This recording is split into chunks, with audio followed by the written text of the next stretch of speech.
থামলে পরে চলে যাবো।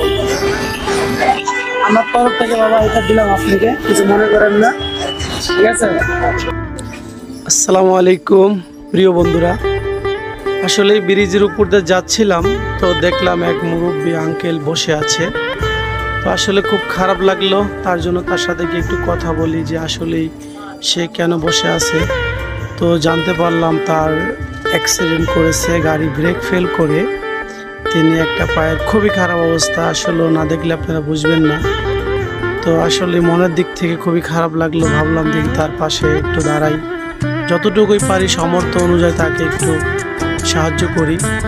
আর করতে পারলে আসলে মনের দিক থেকে ভালো লাগে যে দেখুন তার পাটার কী অবস্থা, মানে খুবই, সে এখন বর্তমানে অচলের মতোই। পাঁচটা বেজে যাচ্ছে, এখনো খানা ক্ষুধা লাগে নাই। খাবার যদি না থাকে তখন কি অভাবের কি খিদে লাগে? ঠিক আছে আসলে